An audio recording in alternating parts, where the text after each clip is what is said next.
বাংলাদেশে পরিস্থিতি উত্তপ্ত, বাংলাদেশ জ্বলছে, রীতিমতো জ্বলছে। বাংলাদেশের এই ছবি দেখে আমাদের দেশ ভারতবর্ষ এবং বাংলাদেশের একেবারে কাছের বলা যায় প্রতিবেশী ভারতের রাজ্য পশ্চিমবঙ্গ, তারাও কিন্তু উদ্বিগ্ন। আমি যেই জায়গা থেকে এখন এই কথাগুলো বলছি, সার্বিকভাবে বাংলাদেশ আমাদের এতটা কাছের একটা দেশ, এতটা প্রতিবেশী একটা দেশ, যেই দেশে কোনো রকম উত্তেজনা তৈরি হলে, কোনো রকম পরিস্থিতি জটিল হলে তার আঁচ ভারতে পড়বে। এই যেমন দেখুন, এই জুলাই অগস্ট আন্দোলনের অন্যতম মুখ ওসমান হাদির মৃত্যুকে কেন্দ্র করে বাংলাদেশে ভারত বিরোধী একটা প্রচারণা শুরু হয়ে গিয়েছে। ভারত এর নেপথ্যে রয়েছে, এই রকম একটা প্রচার কিন্তু জোরদার করার চেষ্টা করা হচ্ছে, ভারতকে চাপে রাখার একটা কৌশল নেওয়া হচ্ছে। কিন্তু ভারতের যে ঘোষিত অবস্থান, সেটা হচ্ছে ভারত কোনো সময় কোনো স্বাধীন রাষ্ট্রের সার্বভৌমত্বে কখনো হস্তক্ষেপ করেনি, আগামী দিনেও করবে না।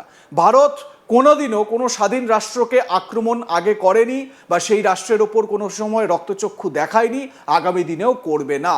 কিন্তু মোহাম্মদ ইউনূসের নেতৃত্বাধীন যে বাংলাদেশ চলছে এই মুহূর্তে, সেই বাংলাদেশে তো স্টেজ একেবারে তৈরি, ভারত বিরোধিতাই মূল লক্ষ্য। এবং আমি যখন এই আলোচনা করছি তখন মাথায় রাখতে হবে যে বছর ঘুরতে না ঘুরতেই পশ্চিমবঙ্গে বিধানসভা নির্বাচন রয়েছে, পশ্চিমবঙ্গের ভোট রয়েছে। এই ভোটের আগে ভাগে বাংলাদেশে এই রকম একটা উত্তেজক পরিস্থিতি, তাও আবার এই মুহূর্তে যখন এসআইআর এর কাজ চলছে, যেখানে বাংলাদেশ থেকে অনুপ্রবেশকারী বা রোহিঙ্গা যারা নাকি অনুপ্রবেশ করেছে বলে বিভিন্ন জায়গা থেকে খবর বা দাবি উঠে আসছে, সেই জায়গায় দাঁড়িয়ে যখন এই পুরো প্রক্রিয়া চলছে, তখন বাংলাদেশের এই উত্তেজনা কি একেবারে কাকতালীয়? আমি এই বিষয়টা আরও বিস্তারিত জানার চেষ্টা করব। আমার সঙ্গে এই মুহূর্তে বাংলাদেশে গোপন ডেরা থেকে রয়েছেন বাংলাদেশের বিখ্যাত একজন ব্লগার এবং সমালোচক শেখ ফরিদ। ফরিদ সাহেব, আপনাকে স্বাগত আজ তাক বাংলায়।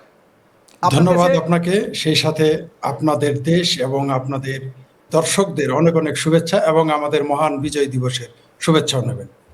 একদম, অনেক ধন্যবাদ আপনাকে। আপনার কাছে প্রথমে আমি যে বিষয়টা রাখার চেষ্টা করব সেটা হচ্ছে যে আমি প্রথমেই যেটা জানতে পারলাম যে আপনি একটি গোপন ডেরা থেকে আপনার বক্তব্য রাখছেন, এবং দেখুন, এ থেকেই স্পষ্ট হয়ে যায় যে বাংলাদেশে মুক্তমনা কোনো মানুষের কথা বলার অধিকার কোন জায়গায় গিয়ে পৌঁছেছে। এবং আপনার সঙ্গে যখন এর আগে আমার আলোচনা হচ্ছিল, আপনি বলছিলেন যে সমালোচনা তো দূরের কথা, আলোচনা করার জায়গা পর্যন্ত এই মুহূর্তে বাংলাদেশে নেই।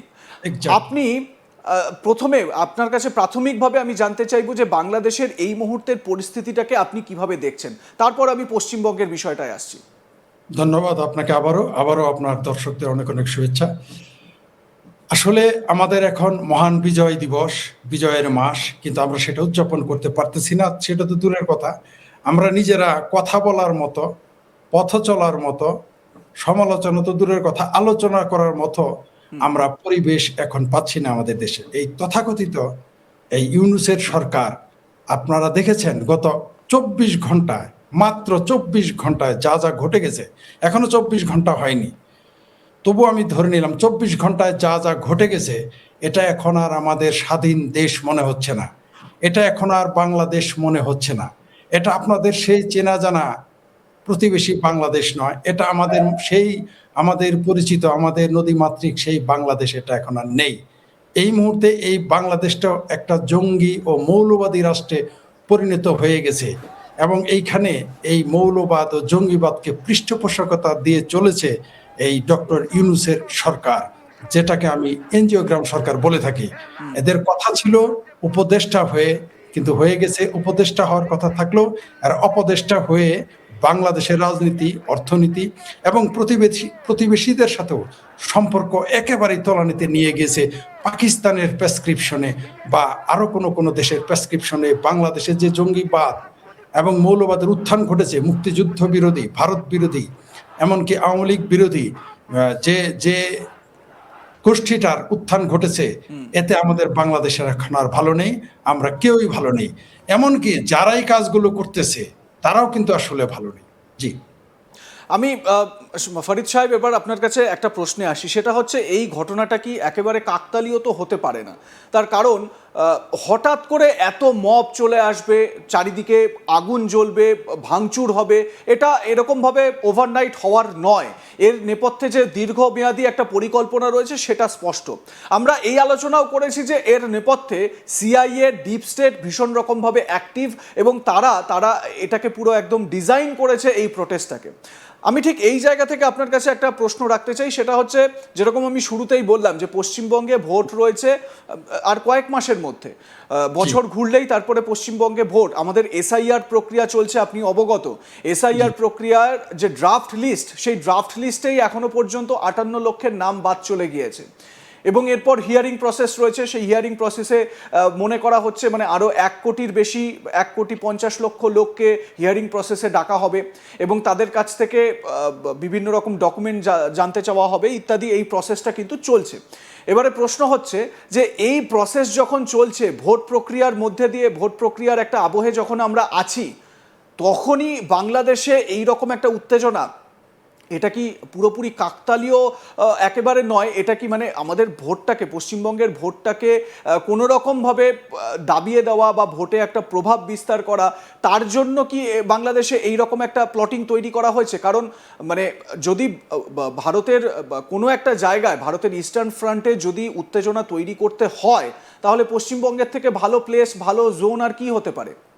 জি, আবারও ধন্যবাদ আপনাকে। আপনি ঠিকই বলেছেন, যেটা ডিপ স্টেট বলেন বা মার্কিন সাম্রাজ্যবাদী শক্তি বলেন, অথবা এদের যে দোসর যারা আছে পাকিস্তান ও তুরস্ক, তারা পরিকল্পিতভাবে এটা করে চলছে। শুধু আপনাদেরই যে রাজ্যে নির্বাচন তা নয়, আমাদেরও ফেব্রুয়ারিতে একটা নির্বাচন হওয়ার কথা। তথাকথিত হলেও আমরা জানি যে এটা ইলেকশন হবে না, সিলেকশন হবে। সেই সিলেকশনও তারা করতে দিতে রাজি নয়, কারণ যদি কোনো কারণে তাদের ক্ষমতা বেহাত হয়ে যায়। সুতরাং এটা ডিপ স্টেটেরা তো এটা করবেই। শুধু আমি বরাবরই বলে আসছি যে শেখ হাসিনার উচ্ছেদ বা শেখ হাসিনার সরকারের পতন, এটাও কাকতালীয় বিষয় না। এর সাথে বাংলাদেশের যেমন মুক্তিযুদ্ধের পক্ষের শক্তিকে উৎখাত করেছে, তেমনি ভারতের বিরুদ্ধে একটা ষড়যন্ত্র ছিল বলে আমি বারবার বলে আসছি যে 5ই আগস্ট শুধুমাত্র মুক্তিযুদ্ধের পক্ষের শক্তির সরকারকে উচ্ছেদ করেনি, আদতে তারা ভেতরে ভেতরে ভারতের বিরুদ্ধে একটা ষড়যন্ত্র করতেছে। আপনি দেখেন এই গত রাতে এত তাড়াতাড়ি এই যে হাজার হাজার লোক কোথা থেকে আসলো। আপনি দেখেন তাদের যে চেহারা, তাদের যে লেবাস, তাদের যে বক্তব্য, তাদের যে স্লোগান, তাদের যে আচরণ এবং তাদের যে ভূমিকা, প্রত্যেকটাই প্রমাণ করতেছে যে এগুলো পরিকল্পিত, এদের পেইড বাহিনী কোথাও না কোথা থেকে। এরাদের কোনোদিন আমরা রাজনীতিতে দেখি নাই এরকম চেহারা, এইরকম অবস্থা। এই যে যেটাকে আপনি মব বললেন, আসলে মব সন্ত্রাস, এই যে মব সন্ত্রাসের মাধ্যমে, মব মানেই তো যাই হোক, এই যে মব সন্ত্রাস তারা করতেছে, আপনি দেখেন এর আগে যে তাদের আমরা ডাস্টবিন শফিক বলি,